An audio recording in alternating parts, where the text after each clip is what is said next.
Le froid arrive sans prévenir. Pas de lever de soleil spectaculaire, aucune tempête ne se prépare. Juste une lente condensation de l'air jusqu'à ce que la respiration elle-même devienne la preuve visible de la vie. À moins 50 degrés Celsius, le Yukon ne se contente pas d'être glacé. Il devient tout autre chose, un lieu où la chaleur n'est plus qu'un souvenir et où survivre défie les lois de la physique. La glace se forme en couches sur la fourrure et chaque expiration se cristallise avant même de pouvoir se dissiper. Le vent balaie la toundra comme une lame, glaçant tout ce qui est exposé. Ici, la neige ne tombe pas doucement, elle rampe. Elle siffle sur le sol en nappes argentées, recouvrant les empreintes presque aussitôt faites. À cette température, le métal se brise. L'acier devient cassant et cède sous la tension avec un craquement net. Le cuir durcit, le bois se fissure. La peau humaine peut geler en quelques secondes, les cellules éclatant lorsque l'eau qu'elles contiennent gèle. Dans ce froid, les erreurs ne sont pas corrigées, elles sont punies. La terre est silencieuse sous un ciel pâle. Ce n'est pas le silence paisible d'une forêt endormie, mais l'immobilité pesante et oppressante d'un monde en suspens. Même le son se propage différemment. Il porte plus loin, plus aigu, comme si l'air lui-même s'était durci. Une branche qui craque au loin résonne comme un coup de feu. Le craquement de la neige sous son poids résonne dans le vide. Dans la toundra, le givre s'accumule sur l'épais pelage protecteur d'un dense manteau d'hiver. Chaque poil emprisonne l'air. Une barrière fragile contre une force déterminée à dérober la moindre parcelle de chaleur. Les muscles se contractent au ralenti pour économiser l'énergie. Le sang est dévié vers les organes vitaux. Chaque battement de cœur est une négociation. La neige craque sous la pression. Un sabot s'enfonce et la croûte se fissure avec un craquement sec. Dessous, une poussière épaisse et implacable. Chaque pas exige un effort. Chaque mouvement consomme des calories difficiles à reconstituer. À moins 50 degrés Celsius, l'énergie, c'est la vie. Si on la gaspille, le froid prend ce que la faim ne peut prendre. Le vent se lève à nouveau, balayant les étendues désertes sans que rien ne puisse l'arrêter. Il fend les vallées et les rivières gelées, soulevant de fins cristaux jusqu'à ce que l'horizon se confonde en une abstraction blanche. Le paysage s'étend à perte de vue, sans offrir d'abri, sans limite, seulement la distance. Cette immensité psychologique pèse aussi lourd que le froid lui-même. Il n'y a nulle part où se cacher.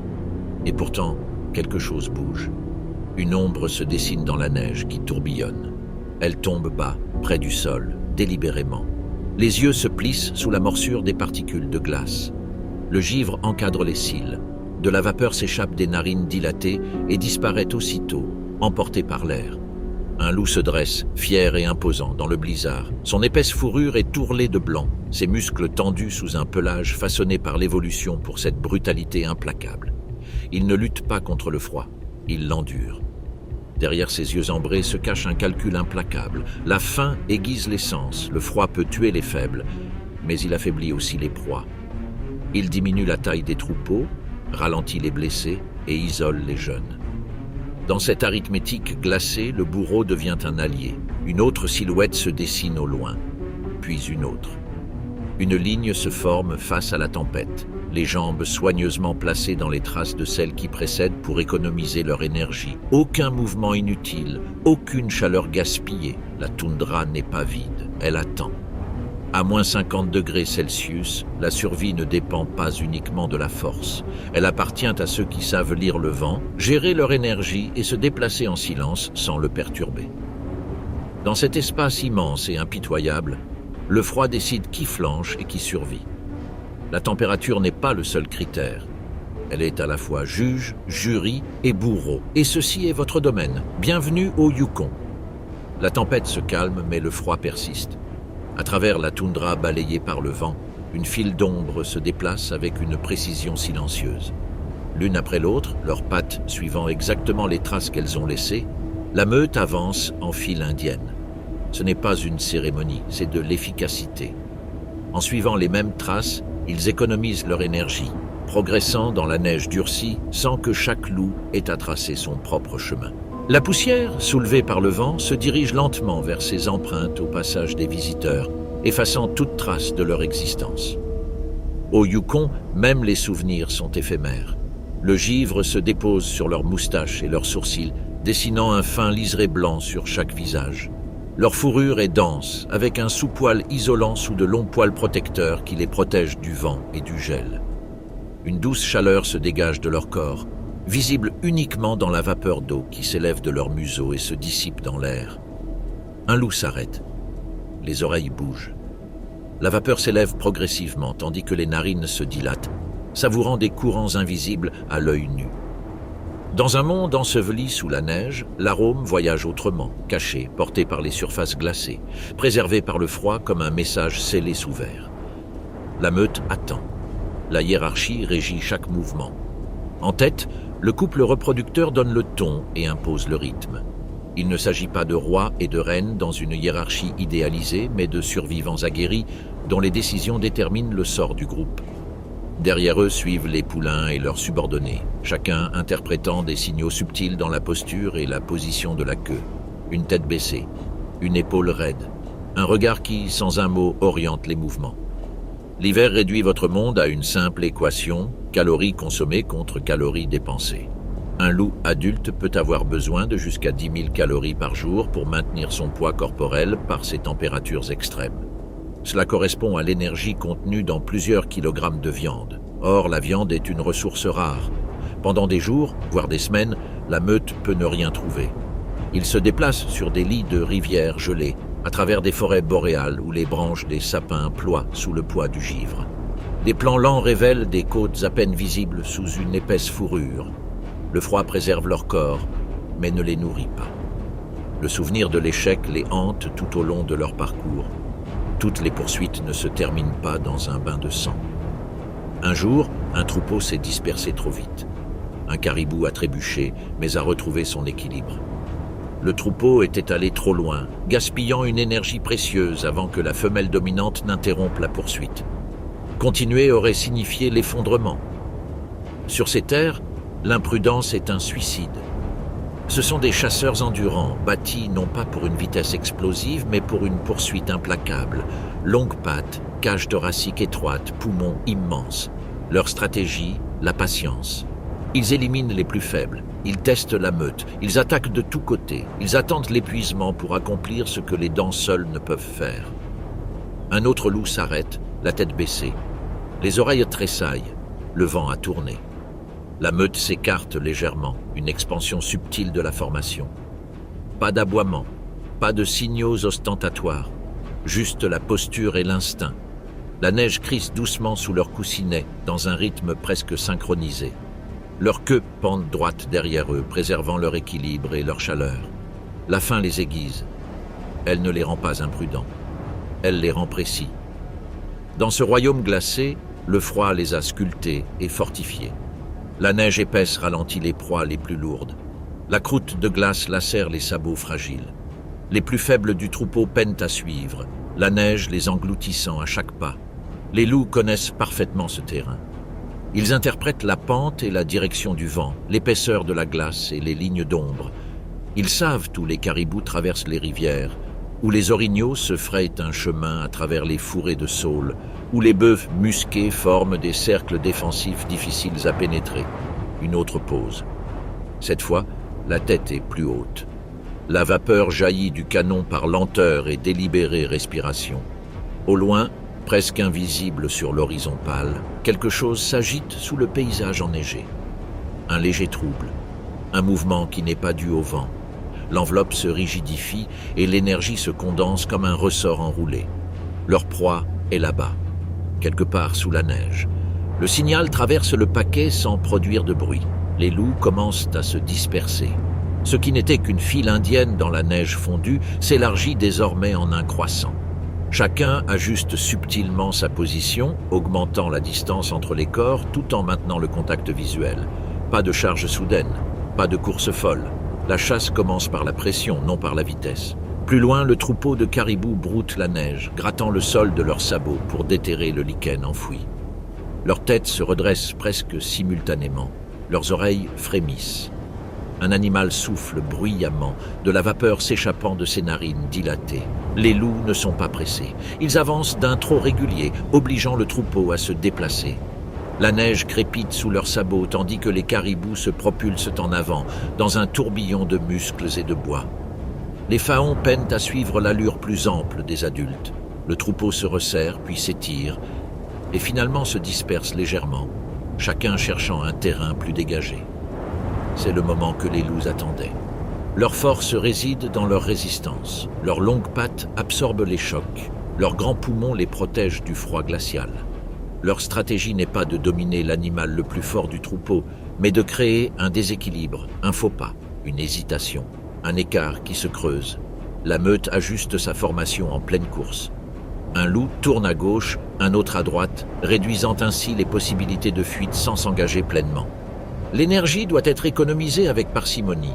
Chaque calorie dépensée lors d'une poursuite infructueuse est une dette envers la survie.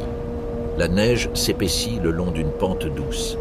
Un jeune caribou chancelle, se frayant un chemin à travers la croûte jusqu'à la poudreuse plus douce en contrebas. Il retrouve son équilibre, mais ce délai se compte en battements de cœur, et chaque battement de cœur compte. Les loups accélèrent, non pas de façon explosive, mais de façon persistante. Leur rythme s'accélère juste assez pour faire monter la pression.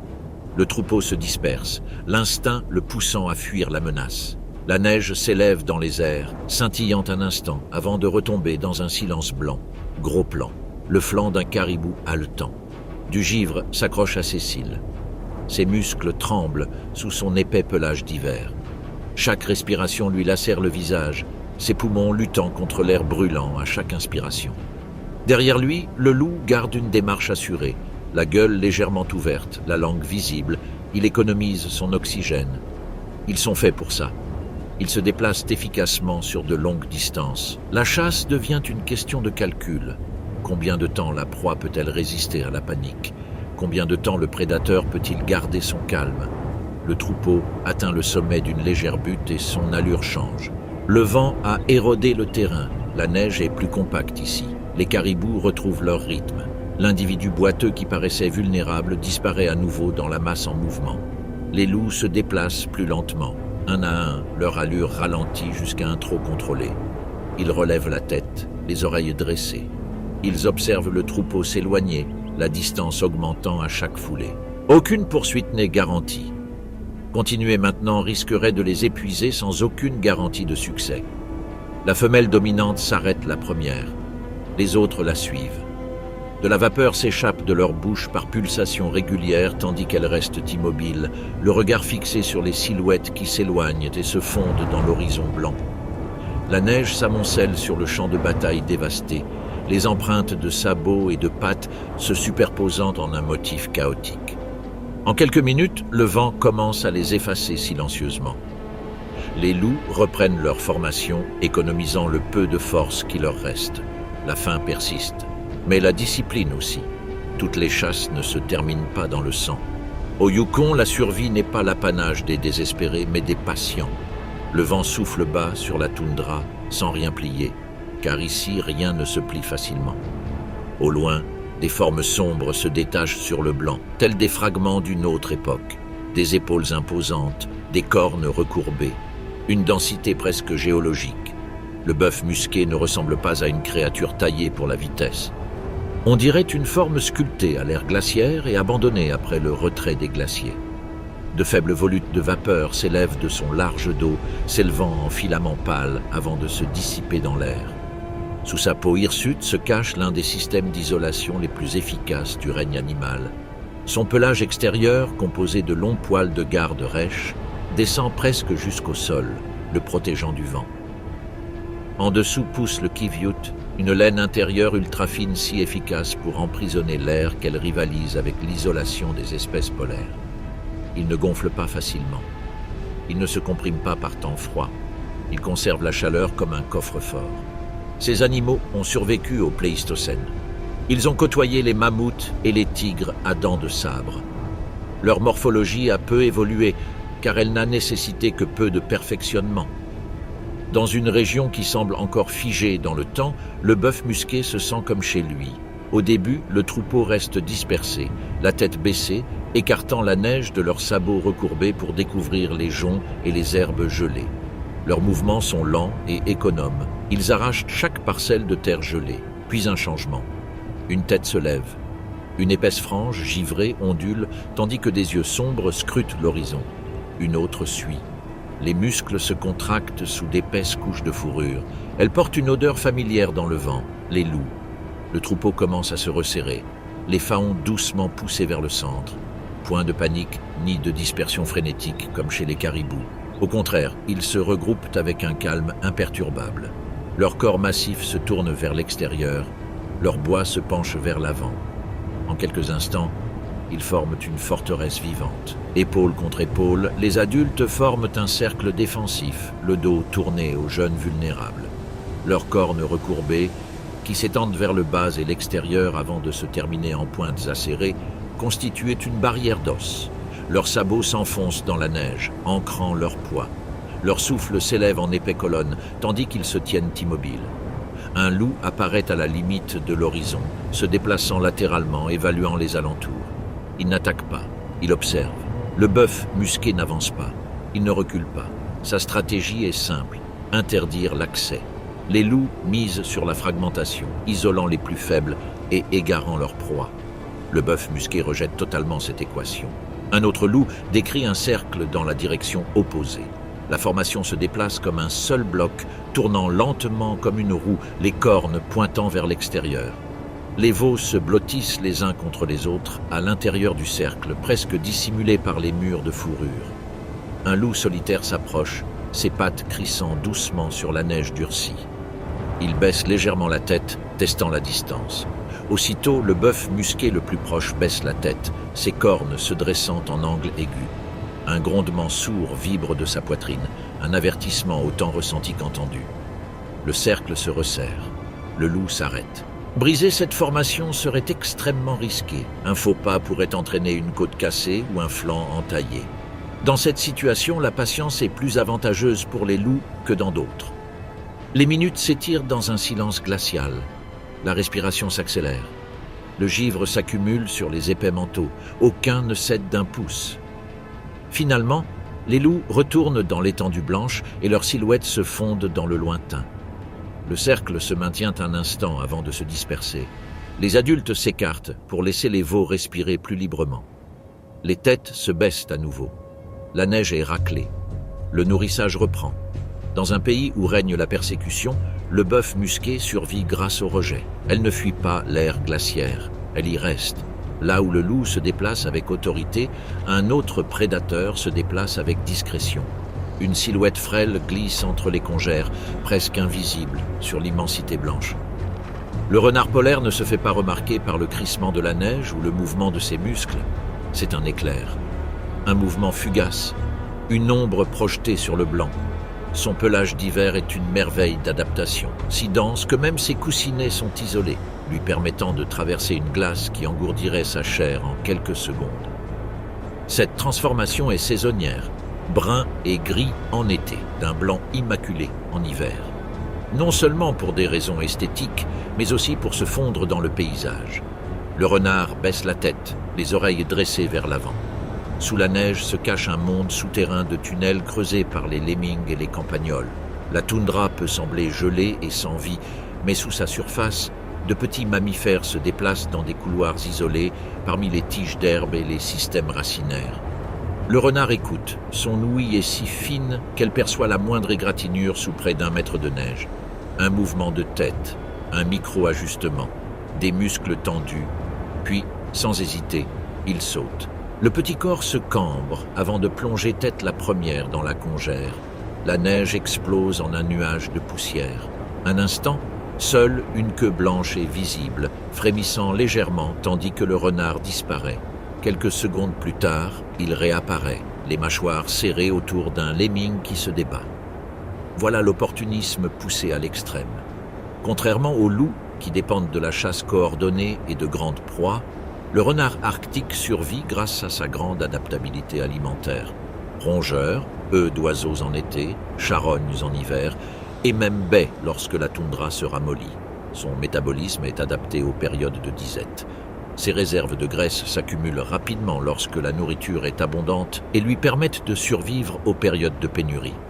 Son isolation thermique est exceptionnelle, presque 2 fois supérieure à celle de nombreux mammifères de taille similaire. Son corps compact réduit la surface exposée au froid. Une queue épaisse s'enroule autour de son visage lorsqu'il se repose, emprisonnant la chaleur comme une écharpe naturelle. Mais même le renard connaît la valeur de l'association, aussi indirecte soit-elle. Au loin, une meute de loups se repaît d'une carcasse chèrement acquise. Le renard attend en retrait, prudent mais patient. Il comprend la hiérarchie sans en faire partie. Lorsque les loups s'éloignent, même un instant, le renard bondit et déchire la dépouille gelée de ses morsures acérées et efficaces. Il ne défie pas les loups. Il tire profit d'eux. De la vapeur s'échappe de son museau lorsqu'il s'arrête, scrutant constamment les alentours. Chacun de ses mouvements est rapide et efficace. L'énergie est ici une ressource précieuse et le renard l'utilise avec parcimonie. Le vent balaie à nouveau la plaine, effaçant presque instantanément les minuscules empreintes. Le renard poursuit son chemin, écho vivant du paysage, petit, résistant, presque invisible. Dans un territoire aussi vaste et impitoyable, aucun prédateur ne survit complètement seul. Au Yukon, la survie est rarement une affaire solitaire. Le vent propage un son qui n'est pas celui de la tempête. Un croassement étouffé déchire la vallée glacée. Puis un autre. Les cris résonnent contre les crêtes lointaines, aiguës et mesurées, perçant le sifflement feutré de l'air en mouvement.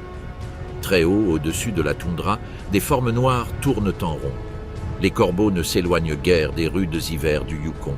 Ils restent quand les autres partent, profitant des courants ascendants même par des températures glaciales. Leurs ailes battent fermement contre le vent, leurs rémiges primaires s'étendant comme des doigts, s'ajustant avec une précision subtile. Du haut des nuages, ils observent tout. En contrebas, une meute de loups traverse le champ enneigé. Les corbeaux continuent de croasser. Ce n'est pas un hasard. C'est une stratégie perfectionnée au fil des générations. Les corbeaux ont appris que les loups ne sont pas seulement des prédateurs, mais aussi des pourvoyeurs. Là où les loups chassent, les opportunités se présentent. Une proie tuée leur donne accès aux protéines contenues dans la viande congelée, une viande trop dure pour les petits charognards, mais facilement repérables par leur puissant bec. Le croassement s'intensifie tandis que les oiseaux descendent, se posant à bonne distance des loups qui se nourrissent. Ils inclinent la tête, un œil vif observant la scène. Ils attendent que la tension retombe. Un loup lève la tête, son museau noirci contrastant avec sa fourrure blanche. Les corbeaux reculent d'un bond, ailes entr'ouvertes, prenant garde de ne pas franchir la limite. Là aussi, ils comprennent la hiérarchie. La patience est récompensée. Lorsque les loups s'écartent, même brièvement, les corbeaux se précipitent. Des plumes noires contrastent avec la neige rougeâtre. Des becs acérés frappent les tissus gelés, déchirant les tendons durcis par le froid. Le bruit est caractéristique, craquements, déchirures, raclements, superposés au souffle régulier du vent. Leur intelligence n'est pas abstraite. Elle se manifeste par leurs mouvements. Les corbeaux stockent de la nourriture, en cachant des morceaux sous la neige ou dans des creux d'arbres pour les récupérer plus tard. Ils se souviennent des emplacements pendant des semaines, voire des mois. Ils reconnaissent les loups et les visages humains. Ils résolvent des problèmes, coopèrent et jouent même, glissant le long des pentes enneigées sans autre bénéfice immédiat que l'entraînement et peut-être le plaisir.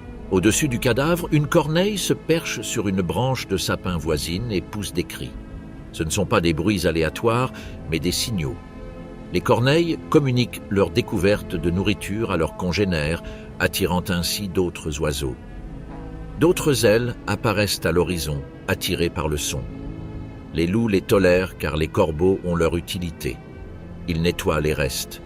Ils démembrent les carcasses, réduisant ainsi les odeurs susceptibles d'attirer d'autres prédateurs. Au printemps, lors du dégel, leurs restes nourrissent les insectes et les micro-organismes du sol. Ici, rien ne se perd. Le vent se lève, soulevant les plumes éparses. Un corbeau se prépare à une rafale, enfonçant ses serres dans sa peau glacée. Ses plumes s'agitent, mais se remettent aussitôt en place, conçues pour l'isolation sans compromettre le vol. Tandis que les loups s'éloignent, laissant derrière eux des restes épars, les corbeaux prennent possession des lieux. Leurs croassements résonnent à nouveau dans la vallée, se mêlant au grondement sourd du vent. Noir contre blanc, son contre silence. Dans le royaume glacé du Yukon, la survie dépend non seulement de la chasse, mais aussi de ce qui suit. Et après chaque prédateur viennent les corbeaux, vigilants, calculateurs, indispensables. La tempête nourrit de nombreuses bouches. La rivière est silencieuse. Il y a quelques mois, ce chenal grouillait de vie. Les saumons remontaient le courant en vagues argentées, agitant l'eau sous le poids de leurs muscles et de leurs instincts. Les ours pataugeaient dans le courant jusqu'aux épaules, griffes étincelantes, mâchoires claquant autour de corps luisants. Aujourd'hui, la rivière est gelée. La neige recouvre les berges de doux contours. Le ruisseau coule toujours en contrebas, mais il est silencieux, caché, réduit à un murmure lointain sous une voûte de glace. Aucune silhouette imposante ne patrouille la rive. Aucune trace de griffes ne s'enfonce dans les berges. Le plus redoutable prédateur du Yukon a disparu. Du moins, c'est ce qu'il semble. Dominant la vallée, sur un flanc de colline sculpté par le vent et le temps, un monticule de neige demeure immuable. En dessous se trouve une chambre creusée il y a des mois, taillée dans la terre et les racines avant que l'hiver ne scelle le sol. À l'intérieur, protégé par la terre et la neige, un grizzly attend. Son cœur bat lentement à un rythme bien inférieur à celui de l'été. Sa température corporelle baisse, sans toutefois atteindre le point de congélation. Sa respiration devient superficielle et mesurée. Il ne s'agit pas d'une véritable hibernation au sens biologique strict. Les ours n'entrent pas dans la torpeur profonde des petits mammifères, mais plutôt dans un état de ralentissement métabolique intense. La dépense énergétique diminue considérablement. Les muscles résistent à l'atrophie. Les os conservent leur densité. Elle n'a pas mangé depuis des semaines. Elle ne mangera pas pendant des mois. Chaque calorie qui la maintient en vie a été stockée à l'automne. La graisse s'est accumulée sous sa peau épaisse durant une saison difficile, marquée par les migrations de saumons, les plantations de baies et les écureuils terrestres creusant leurs terriers. L'hyperphagie, ce besoin biologique de consommer presque constamment, lui a permis de doubler son apport calorique quotidien avant l'arrivée de l'hiver. Cette graisse est désormais essentielle à sa survie. Dans la chambre faiblement éclairée, deux petites silhouettes s'animent à ses côtés. Chio. Nés au cœur de l'hiver, alors que le monde extérieur était gelé, ils arrivent au monde aveugles et presque sans poils, pesant moins d'1 kilogramme. Ils se nourrissent d'un lait riche et gras, puisant dans des réserves accumulées bien avant leur existence. La mère ne s'éveille pas complètement. Elle ne bouge que légèrement, conservant sa chaleur et les protégeant du froid qui les tuerait instantanément hors de cette tanière isolée. Au-dessus, le vent fouette le flanc de la montagne. La neige s'épaissit à l'entrée, la scellant hermétiquement. Le Yukon peut rugir de fureur à moins 50 degrés Celsius, mais sous la surface, la vie poursuit son cours paisiblement. L'absence de l'ours brun bouleverse la dynamique hivernale. Les loups errent en toute liberté le long des rivières. Les carcasses leur restent exclusivement réservées. Les orignaux broutent les saules sans être inquiétés sur les berges gelées. Toute la force de l'automne se réduit à un murmure silencieux sous la neige. Mais il ne s'agit pas d'un repli, il s'agit d'une stratégie. Quand les jours printaniers s'allongeront et que les températures s'adouciront, la tanière s'ouvrira. La mer en sortira, plus mince, les côtes légèrement saillantes sous sa fourrure mais toujours puissantes.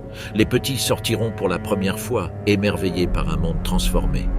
Les saumons reviendront, les rivières déborderont, la terre dégèlera. Ici, l'hiver n'est pas une fin, c'est une pause. Sous des tanières enneigées et des rivières gelées, le cycle attend, enroulé et patient, que la chaleur relâche son emprise. En surface, la rivière semble morte. Sa surface est recouverte d'un blanc terne, comme une couche de neige sur une glace si épaisse qu'elle semble permanente. Le vent la traverse sans résistance, les loups la franchissent, les caribous y migrent. Pour un œil non averti, ce n'est rien de plus que de la terre gelée. Mais sous la glace, la rivière respire encore. Une caméra sous-marine glisse dans les eaux obscures, révélant un monde immobile. La lumière filtre faiblement à travers la glace, projetant une faible lueur bleue qui scintille au gré des courants. L'eau se meut plus lentement, retenue par la glace, mais elle continue de bouger. Les poissons flottent au gré du courant, leurs mouvements lents et maîtrisés. Ombres arctiques, corégones, lottent, chacun économisant son énergie avec la même rigueur qu'un loup. Leur métabolisme ralentit avec la température. Chaque battement de nageoire est calculé. Les accélérations fulgurantes sont rares. Leur survie repose sur l'efficacité. Ici, l'hiver présente un défi caché, l'oxygène. Lorsque les rivières gèlent, les échanges entre l'air et l'eau diminuent considérablement. La neige qui s'accumule sur la glace bloque davantage la lumière du soleil, limitant ainsi la photosynthèse des plantes aquatiques. Le taux d'oxygène peut baisser progressivement, créant des zones de stress oxydatif sous la surface. Dans les eaux peu profondes et stagnantes, les poissons peuvent mourir si le taux d'oxygène devient trop faible. Mais dans les grands réseaux fluviaux du Yukon, le courant est salvateur. L'eau qui s'écoule transporte l'oxygène dissous depuis l'amont, où les turbulences empêchent le gel complet. Les bassins profonds servent de refuge, de sanctuaires paisibles où les poissons se rassemblent en bancs épars, suspendus dans une immobilité quasi absolue. Une lotte glisse devant la caméra, telle une anguille, parfaitement adaptée au froid. Contrairement à beaucoup de poissons, elle prospère dans les eaux glacées, allant même jusqu'à frayer sous la glace lorsque les prédateurs de surface sont rares. Ses mouvements sont lents, ancestraux. Près de la rive, une forme sombre fend l'eau avec une aisance déconcertante. Une loutre. Elle se contorsionne avec agilité, emprisonnant des bulles d'air dans sa fourrure qui scintillent le long de son corps comme de l'argent liquide. Tandis que les loups patrouillent la surface gelée, la loutre évolue entre deux mondes. Elle chasse le poisson sous la glace, puis émerge par des ouvertures pour glisser sur la neige en de gracieux arcs de cercle. Sur la rive, elle plonge doucement, ventre contre la neige, traçant un sentier éphémère avant de disparaître dans une entrée dissimulée. Ici, jeu et utilité se confondent. Glisser économise l'énergie. Le mouvement devient efficace. La rivière est plus que de l'eau. Elle est continuité. Les nutriments transportés par le courant nourrissent les insectes aquatiques qui émergeront au printemps. Les poissons qui survivent à l'hiver deviennent la proie des ours, des aigles et des loups lorsque la glace fond. Même dans ces périodes les plus calmes, la rivière est essentielle à l'écosystème. Au-dessus, la neige continue de tomber. La toundra demeure plongée dans le silence. Mais sous la glace, des nageoires palpitent doucement à contre-courant, des branchies absorbent le précieux oxygène et des corps élancés se frayent un chemin dans les couloirs obscurs creusés par une eau plus vieille que l'hiver lui-même. Le Yukon peut sembler complètement gelé.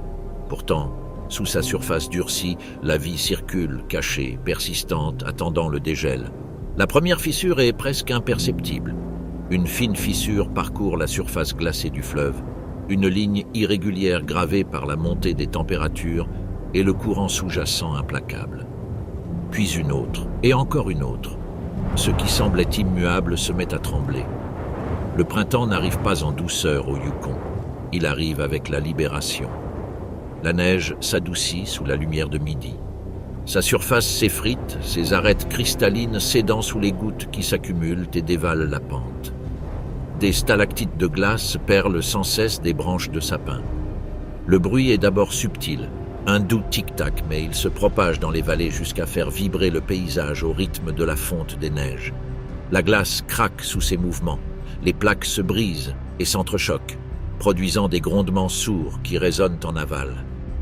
La rivière s'éveille par étapes, ses eaux sombres s'élargissant entre les blocs flottants, charriant les débris de l'hiver. Sur les versants sud, les premières pousses vertes percent la terre dégelée. De minuscules bourgeons de saules et d'épilobes émergent d'un sol dur comme du fer il y a quelques semaines à peine. La transformation est rapide, presque urgente. À cette latitude, la saison de croissance est courte. Les plantes ne perdent pas de temps, la toundra est en mouvement. Les femelles caribous, lourdement gestantes de leurs petits, recherchent des aires de mise bas dégagées où la visibilité s'étend à perte de vue. Leurs corps, amaigris par l'hiver, se nourrissent de la végétation naissante pour maintenir leur production de lait. Quelques jours après leur naissance, les faons se mettent péniblement sur leurs pattes, tremblantes mais guidées par l'instinct. Ils doivent marcher d'ici quelques heures. Les prédateurs sont déjà à l'affût. Un nouveau-né fait ses premiers pas, frissonnant sous le vent. Sa mère tourne autour, les narines dilatées à chaque odeur.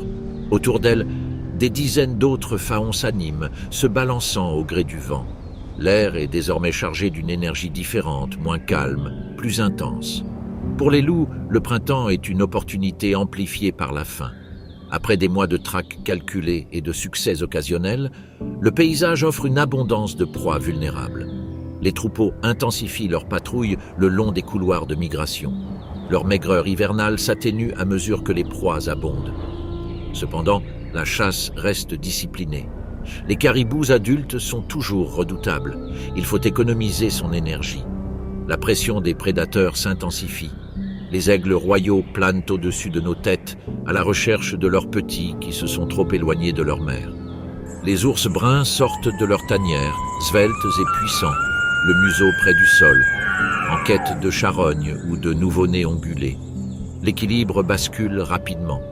Ce que l'hiver dissimulait, le printemps le révèle.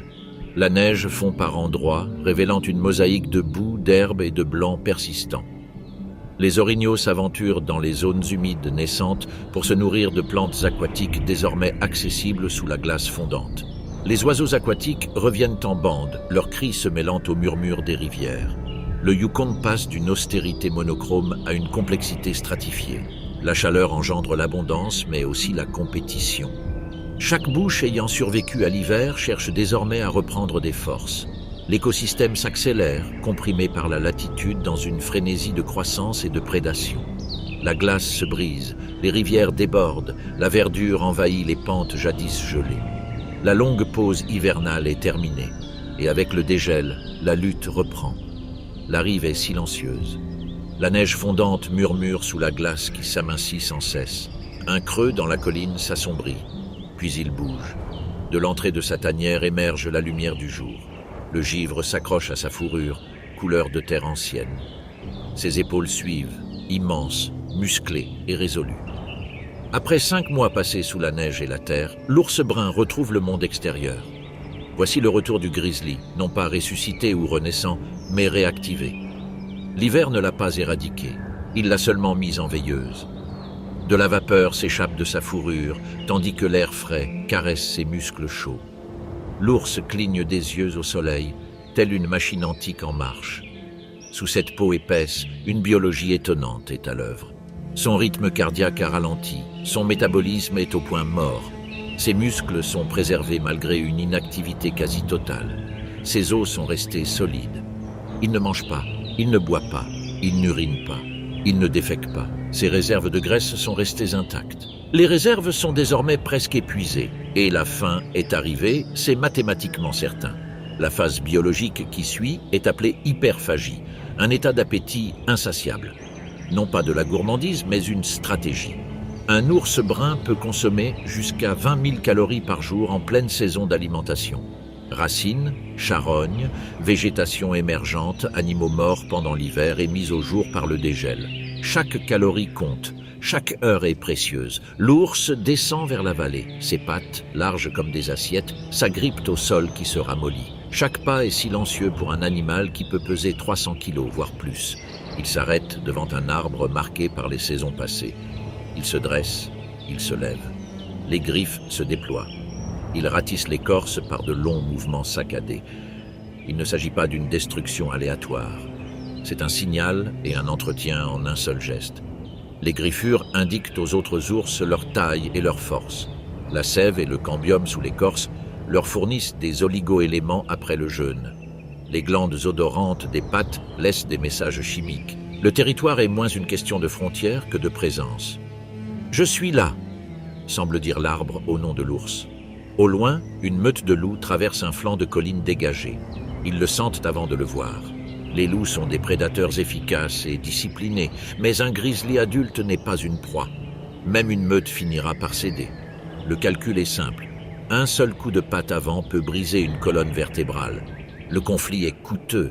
L'énergie est la clé de la survie. Ainsi, les loups se déployèrent en cercle, encerclant l'ours comme l'eau autour d'une pierre. La domination au Yukon ne se proclame pas, elle se reconnaît. Les semaines passent. La neige se transforme en boue. La végétation reprend ses droits. La rivière gonfle sous l'effet de la fonte des neiges. L'ours devient plus lourd, plus fort, plus sûr de lui. Son pas s'allonge. Il patrouille les berges, retourne les troncs d'arbres et déterre les écureuils terrestres qui viennent de sortir de l'eau, encore étourdis par leur hibernation. Plus tard, à l'approche de l'été, les saumons reviendront. Leurs corps argentés se détachant sur le courant sombre. Des protéines en mouvement. À ce moment-là, l'ours brun restera au milieu du courant, l'eau clapotant autour de ses pattes, le regard rivé sur leurs mouvements. La pêche n'est pas frénétique. C'est une violence patiente, un éclair, une charge, une gerbe de gouttes froides. Le repas est assuré. Pour l'instant, cependant, la Terre continue de s'éveiller. L'ours est à la fois acteur et moteur de ce réveil. Leur présence métamorphose la vallée. Les carcasses charriées par la rivière et emportées dans la forêt fertilisent le sol. Ce sol remanié permet à de nouvelles plantes de s'y installer. Même la peur, chez les cerfs, les loups et les plus petits charognards, modifie les déplacements au sein de l'écosystème. L'ours brun n'est pas qu'un simple animal dans cet écosystème. Il est un moteur saisonnier. L'hiver a tenu le monde en haleine. Le printemps l'a libéré. Le retour de l'ours accélère ce processus. Quelque part en amont, la glace finit par se briser dans un grondement semblable à un lointain coup de tonnerre. L'eau de fonte coule librement. Les corbeaux tournoient. Les loups explorent de nouveaux territoires. Les oursons font leurs premiers pas hésitants dans les prairies ouvertes. Et au centre de ce cercle de vie et de risques en perpétuelle expansion se dresse l'ours grizzly, ancien, immense, pleinement éveillé. Le cycle recommence. La montagne ne s'incline pas, elle s'élève. La roche se dresse à pic, fracturée en corniche, à peine plus large qu'une étagère. Le vent s'infiltre dans d'étroits ravins. La neige s'accroche en formant des angles impossibles. Vue du fond de la vallée, elle paraît inhabitable, un paysage conçu pour repousser toute vie. Et pourtant, à mi-hauteur d'un mur de calcaire, des formes blanches se meuvent avec une précision chirurgicale. Les moutons de dalle sont exactement là où ils veulent être. Leurs toisons, luisantes comme en hiver, se font parfaitement dans les champs enneigés et les rochers pâles. Le camouflage en haute altitude ne consiste pas à être invisible aux loups en contrebas. Il s'agit de se fondre dans la lumière. Dans ce monde vertical, la vision est aussi importante que la force. Un bélier avance le long d'une corniche qui paralyserait un homme. Ses sabots sont des merveilles d'ingénierie, des bords extérieurs durs pour une adhérence optimale, des coussinets intérieurs souples qui épousent la roche. Chaque position est testée, le poids est transféré, l'équilibre est recalculé. Il avance non pas avec panique, mais avec sérénité. Le précipice n'est pas un obstacle, c'est une stratégie. Les prédateurs préfèrent les terrains plats. Les loups excellent dans la chasse à travers la toundra et la forêt, mais les falaises brisent leur formation. Une meute repose sur l'espacement, la coordination et l'élan. Les terrains escarpés les anéantissent tous. Un faux pas n'est pas un simple trébuchement, c'est une chute qui se mesure en secondes et qui est fatale. C'est pourquoi les moutons vivent là où la terre elle-même leur sert de bouclier. L'altitude offre bien plus qu'une simple échappatoire. Le vent balaie ses pentes, dévoilant la végétation naissante avant le dégel de la vallée. Quelques herbes éparses et des plantes alpines percent le sol mince. Un menu frugal, certes, mais régulier. Le système digestif du mouton, adapté à un fourrage robuste, extrait ce dont il a besoin de ce que d'autres ignoreraient. En contrebas, les loups longent les crêtes à la recherche de pistes olfactives. Ils lèvent les yeux. Les moutons les observent déjà. Ici, la détection des prédateurs est immédiate. Le terrain offre un large champ de vision. La silhouette d'un loup se détachant sur la neige est visible de très loin. Et une fois repéré, le réflexe est rapide, l'ascension. Non pas une course effrénée, mais une retraite maîtrisée vers des angles inaccessibles aux loups. Mais la sécurité n'élimine pas la rivalité. Sur une large plateforme de pierre, deux béliers se font face. Leurs cornes, sillonnées de spirales épaisses, témoignent d'années de croissance. Ce n'est pas un ornement, c'est l'histoire. Chaque anneau marque une saison vécue. Les loups excellent dans la chasse à travers la toundra et la forêt, mais les falaises brisent leur formation. Une meute repose sur l'espacement, la coordination et l'élan. Les terrains escarpés les anéantissent tous. Un faux pas n'est pas un simple trébuchement. C'est une chute qui se mesure en secondes et qui est fatale. C'est pourquoi les moutons vivent là où la terre elle-même leur sert de bouclier. L'altitude offre bien plus qu'une simple échappatoire. Le vent balaie ses pentes, dévoilant la végétation naissante avant le dégel de la vallée. Quelques herbes éparses et des plantes alpines percent le sol mince. Un menu frugal, certes, mais régulier. Le système digestif du mouton, adapté à un fourrage robuste, extrait ce dont il a besoin de ce que d'autres ignoreraient. En contrebas, les loups longent les crêtes, à la recherche de pistes olfactives. Ils lèvent les yeux. Les moutons les observent déjà. Ici, la détection des prédateurs est immédiate. Le terrain offre un large champ de vision. La silhouette d'un loup se détachant sur la neige est visible de très loin. Et une fois repéré, le réflexe est rapide, l'ascension. Non pas une course effrénée, mais une retraite maîtrisée vers des angles inaccessibles aux loups. Mais la sécurité n'élimine pas la rivalité. Sur une large plateforme de pierre, deux béliers se font face. Leurs cornes, sillonnées de spirales épaisses, témoignent d'années de croissance. Ce n'est pas un ornement, c'est l'histoire. Chaque anneau marque une saison vécue. Ils se séparent. Ils baissent la tête. Impact. Le choc des cornes résonne le long de la montagne. Une percussion contre la pierre. Ils chargent à nouveau. Nouvelle collision. Ce son est l'expression d'une physique ancestrale. Force contre force. Les os absorbant l'impact grâce à des sinus spécialisés qui protègent le cerveau. Ce qui semble être une violence aveugle est en réalité une biomécanique hautement évoluée. Ces affrontements déterminent l'accès aux partenaires, à l'héritage génétique. La force compte, l'endurance compte, mais le positionnement l'est tout autant. Même la domination doit tenir compte de la gravité. Un faux pas au beau milieu d'une charge peut transformer un combat en catastrophe. Bien plus bas, un loup solitaire s'approche du pied de la pente. Il étudie la pente, évaluant la situation. Parfois, le terrain et la faim se conjuguent. Un agneau se retrouve séparé du troupeau. Un ébouli lui offre un point d'appui précaire. La prédation n'est jamais impossible. Mais c'est difficile. Et la difficulté modifie les probabilités. Un mouvement soudain au-dessus, un mouton bondit, suivi de près par un agneau dont les sabots font jaillir des étincelles de la roche. Le loup fait quelques enjambées puis s'arrête, l'angle se resserre. Le mouton, lui, reste immobile. Elle s'élève toujours plus haut. Vues de la vallée, les falaises semblent immuables et éternelles.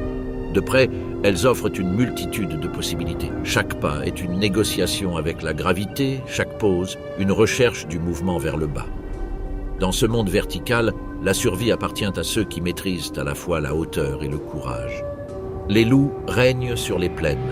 Les moutons règnent sur le ciel de pierre, et entre eux se trouve une frontière tracée non par des clôtures, mais par les lois de la physique. La forêt retient son souffle. La neige s'accumule en une épaisse couche entre les troncs des épinettes noires. Ici, le son ne se propage pas, il se dépose. Une branche craque une fois, puis le silence l'engloutit. Dans ce silence se meut un fantôme aux jambes disproportionnées par rapport à son corps.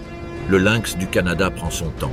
Ses énormes pattes, recouvertes de fourrure, répartissent son poids comme des raquettes naturelles, lui permettant de flotter là où d'autres s'enfoncent. Ses oreilles touffues pivotent indépendamment. Son visage est encadré d'une épaisse collerette de fourrure qui adoucit ses contours sous la lumière hivernale. Il s'arrête. Il écoute. Quelque part sous la neige durcie, une faible vibration, le léger crissement de la vie qui se propage dans les tunnels. L'architecte de ces tunnels est le lièvre d'Amérique. Le lièvre est un maître du camouflage. En hiver, son pelage blanchit et se fond dans les champs enneigés. En été, il redevient brun et disparaît dans les sous-bois. Ses pattes postérieures, longues et velues, répartissent son poids et lui permettent d'accélérer rapidement sur les surfaces meubles. Il se nourrit de brindilles, d'écorces et de jeunes pousses. Des aliments modestes glanés dans un monde hostile. Le lynx abaisse son corps. Ses muscles se contractent comme des ressorts tendus. Puis, explosion, la neige explose. Pendant 2 secondes, la forêt sombre dans le chaos, un blanc immaculé, prédateur et proie. Le lièvre zigzague par à-coups erratiques, destiné à désorienter ses poursuivants. Le lynx se redresse en plein vol, tournoyant avec une agilité stupéfiante. Le silence revient aussi vite qu'il était parti. Parfois, le lynx mange. Parfois, le lièvre s'échappe. Mais l'histoire plus profonde ne se résume pas à une seule poursuite. Elle se déroule sur des décennies. Environ tous les 10 ans, la population de lièvres augmente considérablement. La nourriture devient abondante, la reproduction s'accélère. Une seule femelle peut avoir plusieurs portées en une seule saison. La forêt semble grouillante d'activité, des traces partout et des buissons complètement dénudés.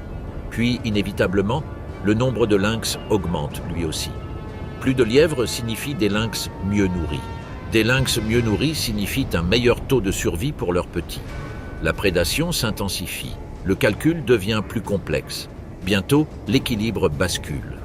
Les populations de lièvres sont en déclin, en partie à cause de la prédation, en partie à cause de la surexploitation de la végétation qui réduit la qualité de leur nourriture, et en partie à cause des hormones de stress qui augmentent lorsque les prédateurs sont constamment à proximité. Oui, La peur elle-même modifie la biologie. Un stress intense peut réduire la reproduction des lièvres avant même qu'ils ne soient capturés. L'écologie ne se résume pas aux dents et aux griffes. Elle concerne aussi la chimie et les boucles de rétroaction. Avec la raréfaction des lièvres, les lynx commencent à péricliter. Les portées diminuent. Certains se dispersent davantage que d'habitude. La famine s'installe. Le prédateur succombe car la proie est vaincue. Puis la forêt reprend son cours. Les arbustes se régénèrent. Les tiges broutées repoussent. Avec moins de lynx pour les chasser, le taux de survie des lièvres s'améliore. Les populations augmentent à nouveau. Le cycle s'inverse. Cette oscillation, cette fluctuation, constitue l'une des démonstrations les plus éloquentes de la dynamique prédateur-proie jamais enregistrée. Les archives du commerce de fourrure de la compagnie de la baie de Hudson au XIXe siècle l'ont documenté involontairement. Les stocks de peaux de lynx augmentaient et diminuaient à intervalles remarquablement réguliers, reflétant l'abondance des lièvres d'Amérique. Le commerce humain est ainsi devenu, par accident, une source de données pour la théorie écologique. Cependant, ce n'est pas une horloge parfaitement régulière. Changements climatiques, maladies, structures forestières, tout influence son rythme. C'est un modèle fonctionnel, pas un métronome mécanique. La nature aime les schémas, mais elle aime aussi la variation. Cependant, dans la forêt enneigée, la théorie se concrétise en actes. Un lynx s'arrête au pied d'un sapin, son souffle à peine perceptible dans l'air froid. Non loin de là, un lièvre se fige, préférant l'immobilité à la vitesse. Aucun des deux ne sait que cela fait partie d'une équation sur 10 ans. Ils ne connaissent que la faim et la survie. Mais ensemble, dans la poursuite, la fuite, l'ascension et la chute, ils rythment le pouls des forêts boréales. La forêt inspire les lièvres, la forêt exhale les lynx, et le cycle se poursuit, silencieux comme la neige. Le silence de l'hiver ne s'estompe pas doucement, il explose. Le soleil s'attarde tard dans la nuit, la neige dévale les pentes, formant des torrents. La terre, enfin libérée du gel, exhale un souffle. Ce qui avait été contenu pendant des mois s'accélère maintenant avec une urgence étonnante. L'été, la vie dans le nord ne ralentit pas, elle s'accélère. Des nuages s'élèvent des plaines de la toundra, non pas à cause du temps, mais grâce au vol des insectes. Les moustiques éclosent en quantités incroyables. Les mares d'eau de fonte deviennent des nids à insectes. En quelques jours, l'air s'épaissit en une brume vivante. Le bruit est constant, strident, électrique. La pression exercée par les insectes n'est pas ici une nuisance. C'est une force écologique. Les caribous sont les premiers à le ressentir. Leur corps sombre, se déplaçant à découvert, attire les essaims de moustiques. Ces derniers ciblent la peau exposée, les yeux, les narines et le ventre. Les caribous se regroupent, agitant la queue et secouant la tête. Ils remontent les pentes, cherchant le vent. Ils pataugent dans les rivières, sacrifiant leur pâturage pour un peu de répit. L'énergie qui pourrait être générée par les graisses est convertie en énergie dépensée pour fuir quelque chose qui pèse moins qu'un trombone. Pourtant, même cette souffrance alimente l'écosystème.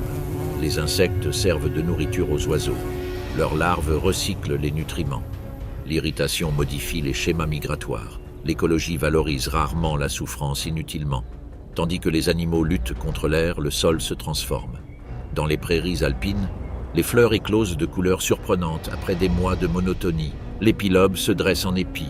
Le lupin arctique teinte les pentes de violet.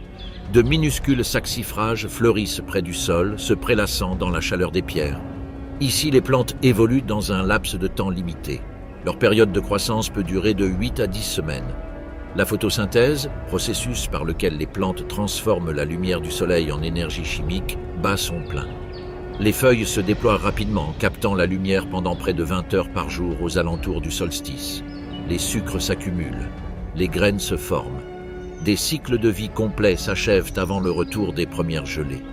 C'est la productivité à l'épreuve.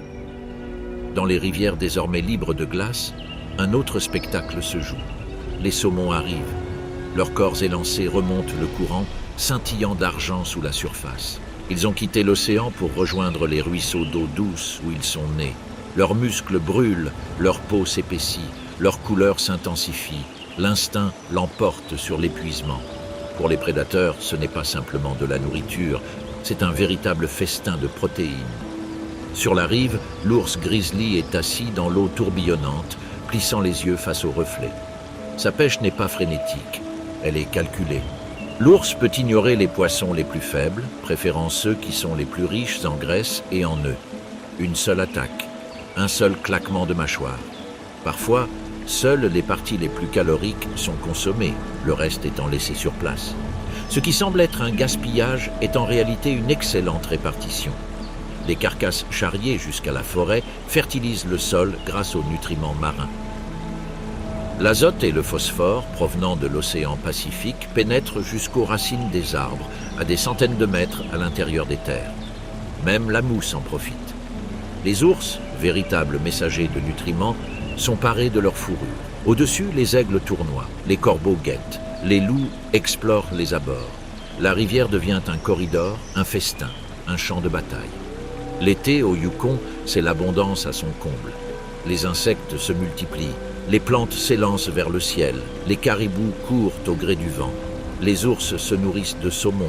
Tous les organismes sont pris dans ce tourbillon, emmagasinant de l'énergie en prévision du retour certain de l'hiver. Cette saison n'est pas celle des loisirs, c'est une préparation déguisée en extravagance. La lumière s'attarde tard dans la nuit, mais l'arc a déjà entamé son lent déclin. Car au nord, l'explosion est toujours suivie d'une contraction. Et l'horloge, bien qu'invisible, ne cesse de tourner. La rivière se rétrécit en remontant vers les montagnes. Le courant s'accélère. L'eau se brise contre la roche. L'écume forme des traînées blanches. Et contre ce courant implacable, quelque chose remonte le courant avec une détermination inexplicable. Un éclair argenté jaillit à la surface, et puis un autre. Le saumon du Pacifique est chez lui. Ils naissent ici, dans des lits de gravier où l'eau froide transporte l'oxygène jusqu'à leurs œufs translucides. Dérivant en aval, petits alevins vulnérables, ils finissent par rejoindre l'océan, où ils se nourrissent et grandissent pendant des années. Là, ils développent leurs muscles et leur mémoire, apprenant à naviguer dans les vastes courants océaniques grâce à des signaux magnétiques et à une carte olfactive d'une précision quasi miraculeuse. Anadrome, ces poissons naissent en eau douce, atteignent leur maturité en eau salée, puis retournent en eau douce pour se reproduire. Cela semble ordonné. C'est tout le contraire. Un saumon approchant de son cours d'eau natal cesse complètement de s'alimenter. Son système digestif commence à ralentir. L'énergie stockée dans ses graisses et ses muscles doit le propulser vers l'amont. Sa peau s'épaissit, sa couleur se transforme, le chrome laisse place au rouge, au vert ou à des motifs tachetés selon l'espèce. Les mâles développent des mâchoires crochues, appelées keep, et des dents acérées. Ce qui était autrefois conçu pour la navigation océanique est désormais remodelé pour le combat et la reproduction. Dans une cascade étroite, un saumon bondit hors de l'eau. La gravité s'y oppose. Il recommence, encore et encore. Ce saut n'est pas un acte de grâce, mais une lutte acharnée contre les lois de la physique. Nombreux sont ceux qui échouent. Certains sont emportés par le courant. D'autres trouvent juste assez d'élan pour franchir l'obstacle, se contorsionnant pour rejoindre des eaux plus calmes. Sur la rive, un grizzly observe avec une patience de prédateur. Son monde se réduit désormais au mouvement sous les vagues frémissantes. Chaque seconde compte. Une patte avant frappe, rapide, puissante, précise. Un poisson se cambre, pris au piège contre le rocher. Les mâchoires se referment brusquement. La migration en amont se transforme en énergie immédiate. Mais l'ours n'est qu'un acteur parmi d'autres dans ce processus. Au-dessus du fleuve, un pigargue à tête blanche se perche sur un sapin, la tête baissée. Lorsque des débris flottent ou que des carcasses s'échouent sur la berge, il déploie ses ailes et étend ses serres. Même les restes nourrissent le ciel. Les loups patrouillent les bras de rivière. Les loutres glissent dans les eaux plus profondes. Les corbeaux se rassemblent en amont. Les insectes pondent leurs œufs dans la viande en décomposition. Les microbes prolifèrent à l'abri des regards. Il ne s'agit pas simplement d'une frénésie alimentaire. Il s'agit d'un transfert de nutriments à l'échelle continentale. L'azote et le phosphore marin, accumulés pendant des années en mer, sont désormais transportés vers l'intérieur des terres par les saumons. Lorsque les ours traînent les poissons dans les sous-bois, lorsque les carcasses se décomposent sur les berges, lorsque les aigles déposent des fragments sur la mousse et le sol, la chimie océanique s'infiltre dans les réseaux trophiques terrestres. Les cernes des arbres ont révélé ce phénomène. Les épicéas poussant près des cours d'eau fréquentés par les saumons présentent des taux élevés d'azote, directement liés à des sources marines. La croissance forestière est ici littéralement fertilisée par les poissons. Les saumons meurent après la fraie. Leurs corps s'adoucissent, pâlissent et se décomposent. Une vie qui s'achève dans l'épuisement peut sembler tragique, mais d'un point de vue évolutif, c'est la précision même. Reproduction accomplie, nutriments fournis, énergie redistribuée. La génération suivante se dépose dans le gravier, inaugurant la phase paisible du cycle. L'eau continue d'avancer. Le fleuve, qui semblait jadis une barrière, devient un corridor. Les montagnes, qui paraissaient inébranlables, semblent désormais faire partie d'un système circulatoire, de l'océan à la forêt, de la forêt au fleuve, du fleuve à l'océan. Un saumon solitaire est une force qui lutte contre le courant, des millions d'individus unis pour transformer le monde. Le grand retour ne se résume pas à la migration. C'est la période où les écosystèmes s'enrichissent en protéines et se développent. C'est le moment où les prédateurs s'engraissent, les forêts s'épaississent et les réseaux trophiques tout entiers se resserrent autour d'un flux d'argent remontant le courant. Le saut est bref, l'impact dure des années, la lumière commence à faiblir, pas soudainement, pas de façon drastique. Simplement, le soleil met un peu moins de temps à se coucher chaque nuit, disparaissant plus tôt derrière les crêtes, nous offrant des minutes précieuses qui ne reviendront pas avant des mois. L'angle du soleil diminue. Les ombres s'allongent sur la toundra et la forêt. La terre le sent avant nous. Les feuilles passent du vert à l'or, puis au rouge flamboyant. Des vallées entières s'illuminent de l'intérieur, puis par une nuit glaciale arrive le premier gel. Au matin, les feuilles de bouleau se détachent et tombent en douce spirale sur le sol de la forêt. Le déclin commence même lorsque la beauté atteint son apogée. Pour les animaux, l'automne n'est pas synonyme de nostalgie, mais de cycle. Les graisses sont synonymes de survie. Sur les pentes alpines, les mouflons de dalles pestent avec une concentration inébranlable. Leur toison s'épaissit et leur sous-poil devient dense sous les poils protecteurs. La transformation est subtile, jour après jour, mais cumulative. Des couches isolantes se forment molécule après molécule. L'énergie du fourrage estival est convertie en réserve. L'hiver est une période difficile. Les préparatifs doivent être complets. Dans les vallées inférieures, les orignaux entrent en rut. Le calme estival se mue en un vacarme. Les taureaux mugissent à travers les prairies, un cri lancinant et envoûtant qui commence comme un rugissement et se transforme en un écho aigu et sifflant. Ils portent sur des distances étonnantes dans l'air froid. Les cornes s'entrechoquent tandis que les rivaux testent leur force, se tordant et se bousculant dans des combats ritualisés et périlleux. Leur but est unique, trouver une partenaire avant que les ressources ne se raréfient. Même la reproduction doit respecter le calendrier. Les veaux conçus maintenant naîtront au printemps, au retour de la végétation. Le timing est crucial. Un décalage dans les semaines pourrait entraîner la mort par inanition pour la mère et le veau.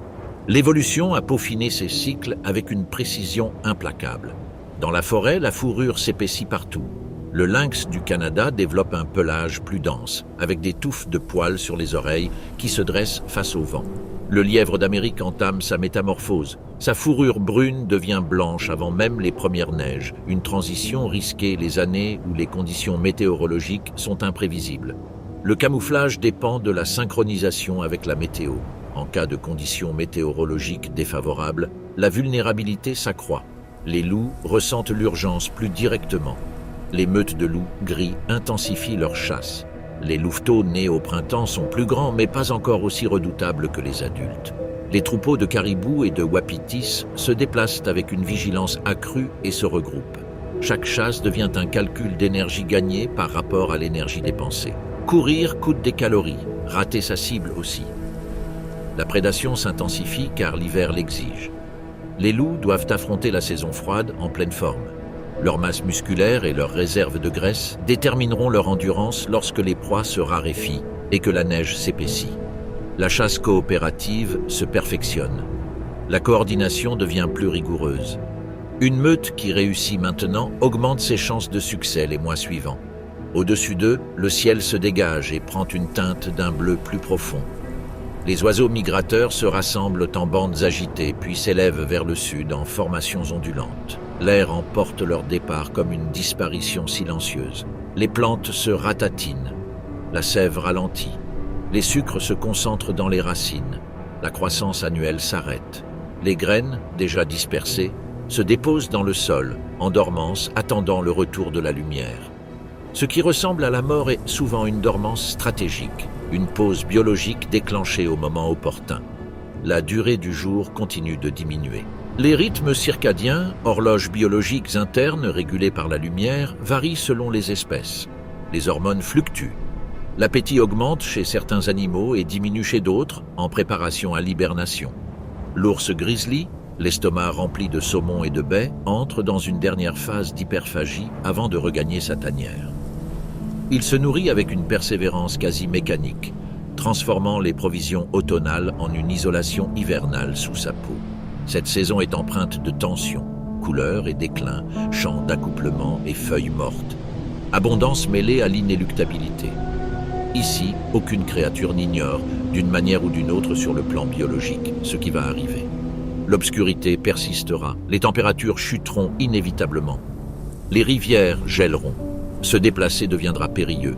Ainsi, l'automne se transforme en une course contre la montre, mesurée en réserve de graisse, en petits conçus et en territoire sécurisé. Le sol de la forêt s'épaissit sous le poids des feuilles mortes. Le bruit des sabots résonne dans les prairies givrées. Les loups se déplacent plus fréquemment sous le ciel crépusculaire. Le vent se lève. Se préparer n'est pas de la peur, c'est s'adapter à la réalité. Le Nord ne surprend pas ses habitants. Il annonce ses intentions en raccourcissant les jours et en refroidissant l'air. Ceux qui savent interpréter les signes endurent. Ceux qui se trompent en paient le prix fort. Lorsque les premières vraies chutes de neige arrivent, lourdes et régulières, recouvrant les dernières feuilles dorées, la plupart des préparatifs sont déjà terminés. Le monde soupire, et la longue obscurité amorce son lent retour, non comme une catastrophe, mais comme l'étape suivante d'un cycle qui n'a jamais cessé de se dérouler. La première neige ne demande pas la permission. Elle arrive la nuit, d'abord douce, exploratrice. Au matin, le sol est recouvert d'une poussière blanche. Le soir venu, les contours du paysage commencent à s'estomper. En quelques jours, l'or et le pourpre de l'automne s'effacent sous une vague de givre montante. L'hiver n'envahit pas. Elle se rétablit. La rivière se rétrécit sous la glace qui se forme. Les prairies se durcissent, les branches des sapins plient sous le poids accumulé. Le son change, étouffé, absorbé, transformé par la neige accumulée en quelque chose d'intime et de proche. La terre retombe dans le silence, mais, cette fois, ce silence semble mérité. Les caribous se déplacent avec précaution à travers la toundra ouverte. Les caribous baissent la tête et grattent la neige de leurs sabots en forme de croissant, révélant le lichen caché. Chaque coup de sabot leur coûte de l'énergie. Chaque bouchée justifie l'effort. Leur souffle forme des colonnes d'air froid tandis qu'ils se blottissent les uns contre les autres, scrutant l'horizon qui semble plus vaste maintenant que la végétation a été aplatie. La prudence devient constante. De l'autre côté d'une crête lointaine, des silhouettes se dessinent en formation régulière. Les rythmes circadiens, horloges biologiques internes régulées par la lumière, varient selon les espèces. Les hormones fluctuent. L'appétit augmente chez certains animaux et diminue chez d'autres, en préparation à l'hibernation. L'ours grizzly, l'estomac rempli de saumon et de baies, entre dans une dernière phase d'hyperphagie avant de regagner sa tanière. Il se nourrit avec une persévérance quasi mécanique, transformant les provisions automnales en une isolation hivernale sous sa peau. Cette saison est empreinte de tension, couleurs et déclin, champs d'accouplement et feuilles mortes, abondance mêlée à l'inéluctabilité. Ici, aucune créature n'ignore, d'une manière ou d'une autre, sur le plan biologique, ce qui va arriver. L'obscurité persistera. Les températures chuteront inévitablement. Les rivières gèleront. Se déplacer deviendra périlleux. Ainsi, l'automne se transforme en une course contre la montre, mesurée en réserve de graisse, en petits conçus et en territoire sécurisé. Le sol de la forêt s'épaissit sous le poids des feuilles mortes. Le bruit des sabots résonne dans les prairies givrées. Les loups se déplacent plus fréquemment sous le ciel crépusculaire. Le vent se lève. Se préparer n'est pas de la peur, c'est s'adapter à la réalité. Le Nord ne surprend pas ses habitants. Il annonce ses intentions en raccourcissant les jours et en refroidissant l'air. Ceux qui savent interpréter les signes endurent. Ceux qui se trompent en paient le prix fort. Lorsque les premières vraies chutes de neige arrivent, lourdes et régulières, recouvrant les dernières feuilles dorées, La plupart des préparatifs sont déjà terminés. Le monde soupire, et la longue obscurité amorce son lent retour, non comme une catastrophe, mais comme l'étape suivante d'un cycle qui n'a jamais cessé de se dérouler. La première neige ne demande pas la permission. Elle arrive la nuit, d'abord douce, exploratrice. Au matin, le sol est recouvert d'une poussière blanche. Le soir venu, les contours du paysage commencent à s'estomper. En quelques jours, l'or et le pourpre de l'automne s'effacent sous une vague de givre montante. L'hiver n'envahit pas, elle se rétablit. La rivière se rétrécit sous la glace qui se forme. Les prairies se durcissent, les branches des sapins plient sous le poids accumulé. Le son change, étouffé, absorbé, transformé par la neige accumulée en quelque chose d'intime et de proche. La terre retombe dans le silence, mais cette fois, ce silence semble mérité. Les caribous se déplacent avec précaution à travers la toundra ouverte. Les caribous baissent la tête et grattent la neige de leurs sabots en forme de croissant, révélant le lichen caché. Chaque coup de sabot leur coûte de l'énergie. Chaque bouchée justifie l'effort. Leur souffle forme des colonnes d'air froid tandis qu'ils se blottissent les uns contre les autres, scrutant l'horizon qui semble plus vaste maintenant que la végétation a été aplatie. La prudence devient constante. De l'autre côté d'une crête lointaine, des silhouettes se dessinent en formation régulière. Les loups gris ont repris leur formation hivernale, régulièrement espacée, se déplaçant avec une fluidité et une coordination parfaite. La neige est un atout précieux, elle révèle les traces, ralentit leur proie et accentue leur faiblesse. Un caribou qui perd l'équilibre laisse une trace indélébile sur le sol. La meute ajuste sa trajectoire presque imperceptiblement. La chasse hivernale n'est pas le chaos, c'est une chorégraphie patiemment réglée par la nécessité. Les loups sondent les limites de la meute, guettant la fatigue, les blessures, la moindre erreur de jugement que la neige punit. La distance se réduit peu à peu, la pression monte, la meute se resserre. Une poursuite éclate, soudaine, explosive, dans la neige. La neige vole en arc de cercle. Les sabots martèlent le sol. Les loups se dispersent, se coordonnant, isolant leur proie. Chaque minute compte. L'issue de la chasse nourrira la meute pendant des jours. Les muscles se transforment en chaleur, les graisses en survie. Ici, la prédation n'est pas de la cruauté. C'est une renaissance. L'hiver réduit l'organisme à l'essentiel. Les faibles succombent, les forts survivent. L'énergie accumulée durant l'été est désormais puisée comme de l'argent dans une banque biologique. En altitude, les mouflons de dalles s'accrochent aux crêtes érodées par le vent, là où la neige est la plus fine. Dans la forêt dense, le lièvre d'Amérique arbore désormais son pelage blanc, ses empreintes dessinant de délicats motifs sur les congères. Le lynx du Canada se déplace à nouveau dans la poudreuse, répartissant son poids avec une agilité silencieuse. Même l'ours grizzly est présent dans l'absence, son cœur ralentit dans sa tanière sous d'épaisses couches de neige isolante. La vie ne s'arrête pas, elle se comprime. Le soleil descend bas, brièvement. Les jours raccourcissent, le froid s'intensifie, devenant un élément à part entière. Non plus une simple température, mais une force. Le métal devient cassant. Le souffle se cristallise, l'eau se solidifie, prenant forme architecturale. Pourtant, sous la neige, les graines attendent. Sous la glace, les rivières poursuivent leur cours obscur. À l'intérieur des tanières et des terriers, la chaleur persiste, de petites poches métaboliques tenaces luttant contre le froid. L'hiver est souvent confondu avec la mort, c'est plus étrange encore. C'est un retour à l'essentiel, l'énergie stockée, l'énergie dépensée. La faim en équilibre avec le risque. Chaque organisme se réajuste, le système se renforce, se condense, se simplifie. Et puis, presque imperceptiblement au début, la lumière recommencera à apparaître. 1 minute de plus chaque jour. Les loups continueront de parcourir les plaines blanches. Les caribous continueront de baisser la tête face au vent. La neige continuera de dominer l'horizon. Mais, tapie dans l'obscurité, se profilera la promesse d'un basculement. La planète se tournant vers la chaleur. Ceci n'est pas une histoire avec une fin. C'est un cercle vicieux. La neige recouvre la prairie qui refleurira. Les loups traquent le troupeau qui donnera naissance à de nouveaux petits. Les saumons, présents dans le sol, nourrissent les forêts qui ombragent les rivières et qui, une fois de plus, abriteront les saumons. La mort alimente le renouveau. La rareté engendre l'adaptation. Le silence prépare l'explosion. Le paysage est à présent identique à celui du début. Blanc, austère, immense. Des loups en formation. Des caribous se déplacent avec prudence. Le vent dessine des motifs invisibles sur les congères. La boucle est bouclée. Le nord ne s'arrête pas. Il tourne. Au premier abord, la toundra semble intacte. La neige s'étend, blanche et immaculée sur les collines et les vallées. Le vent murmure sur les rivières gelées. Seules les traces de caribous ou de loups chassant en formation serrée témoignent d'une autre présence. Pourtant, de subtiles traces laissent deviner une autre créature. Une fine ligne de neige remuée, un ruban noir qui sillonne le paysage. Des traces de motoneige. Au loin, des structures métalliques luisantes émergent de la cime des arbres, la charpente d'une mine isolée.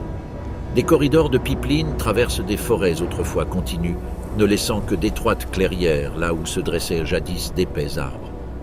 Des routes qui semblaient impossibles existent désormais, creusées dans des vallées qui étaient silencieuses il y a encore quelques mois. Le loup gris s'arrête sur une colline, les oreilles frémissantes, les yeux ambrés scrutant les alentours. Son pelage ondule sous le vent froid. Un instant, le prédateur observe ce qu'il ne peut pleinement comprendre. Les humains comme mouvement, les humains comme interférence, les humains comme prédateurs ultimes dont l'emprise est invisible mais inéluctable. Les routes migratoires, gravées dans la mémoire de générations entières, sont désormais perturbées. Les caribous adaptent leurs itinéraires, slalomant entre les pipelines, les routes et le bruit des engins de chantier. Les aires de reproduction se déplacent, la dynamique de la prédation se modifie subtilement. Les loups doivent s'adapter, se réajuster et compenser. Leurs réserves énergétiques s'amenuisent. Certains animaux survivent, d'autres dépérissent.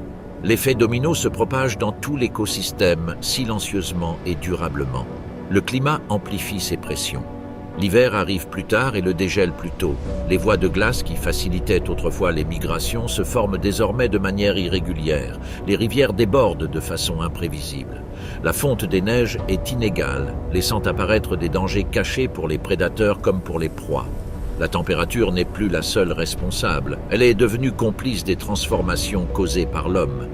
Le loup reprend enfin sa route, arpentant silencieusement la neige durcie, observateur solitaire d'une vaste étendue désormais morcelée. Ses instincts restent aiguisés, son corps préparé à la survie. Pourtant, le paysage qui l'entoure est fracturé. Des couloirs de glace et de forêt portent les stigmates de l'intrusion humaine, et chaque perturbation engendre des conséquences invisibles. Ici, la leçon est subtile. L'être humain ne rugit pas comme l'ours grizzly. Il ne bondit pas comme le saumon. Il ne chasse pas comme le lynx, ni ne traque comme le loup. En revanche, il restructure le paysage. Routes, pipelines et machines fragmentent les habitats. Les flux d'énergie sont détournés, les prédateurs doivent s'adapter, les proies doivent s'ajuster, et les cycles autrefois prévisibles sont désormais porteurs d'incertitude. Le super-prédateur du Yukon n'est pas toujours visible. Parfois, c'est l'ombre qui s'étend sur les vallées, la main invisible qui courbe les rivières, trace des sentiers et remodèle les schémas migratoires. Les loups guettent, les caribous esquivent, les saumons remontent le courant, perturbés par les proies et les variations de température, et le paysage conserve des traces de schémas désormais incomplets. Malgré sa neige et son silence, le Yukon n'est plus vierge. Les échos de la présence humaine imprègnent les rythmes de la survie. Le prédateur est subtil, lent, mais implacable. Il change les règles, non pas en chassant, mais en modifiant l'échiquier même du jeu. Et pourtant, la vie persiste. Les loups chassent toujours en formation, les caribous migrent toujours, les saumons remontent toujours le courant. L'adaptation se poursuit, souvent silencieusement, presque imperceptiblement. La résilience est mise à l'épreuve à chaque instant et la survie exige un réajustement constant. Le superprédateur est arrivé. Il se déplace invisiblement sur la glace, dans la forêt et sur la rivière. Il n'a pas de fourrure, il ne hurle pas et il ne laisse aucune trace pour trahir immédiatement sa présence. Mais il est là, transformant la vie à son image. Le loup lève la tête, les narines dilatées. La neige ondule sous le vent.